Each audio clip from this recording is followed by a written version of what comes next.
What if Judas never betrayed Jesus? It's one of the most infamous moments in history. Judas Iscariot, one of the 12 disciples, identifying Jesus with a kiss in Gethsemane, setting into motion the trial, the torture, and the crucifixion. But what if he didn't? What if, in a moment of clarity, Judas stepped back from the edge? Would the story of salvation change forever? Let's explore this sacred what if, not to rewrite scripture, but to understand its deep layers through a powerful lens of imagination and faith. First, let's rewind to that fateful night. Jesus had just shared the Last Supper. He already knew one of them would betray him. "What you are about to do quickly," he told Judas, and Judas left into the night. But what if Judas hesitated? What if he never went to the high priests?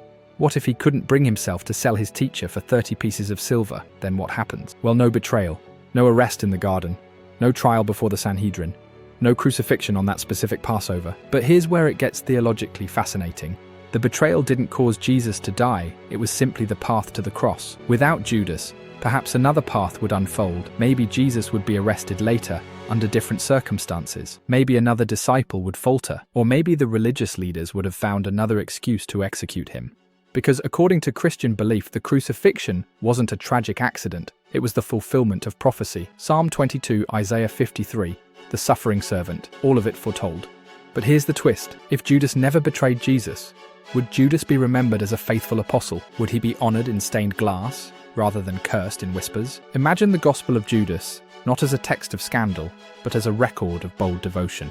The ripple effects go further. In this alternate timeline, the early church might have had 12 fully faithful apostles. That would change the symbolic foundations entirely. The replacement of Judas with Matthias wouldn't be needed. Pentecost might look different. The message of forgiveness would lose its most controversial test case, Judas himself. And what about Peter?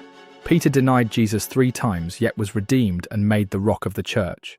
Judas, by contrast, despaired and took his own life. But what if Judas repented? What if he returned to Jesus, weeping not as traitor, but as a sinner begging for mercy? Imagine the power of that redemption story. The church's entire understanding of sin, betrayal, and grace might shift. Forgiveness would be even more radical. But there's another side. Without Judas's betrayal, the symbolism of the passion loses its darkest thread. The betrayal by a friend, the kiss, the silver coins, the agony in the garden. Without Judas, would the story feel incomplete?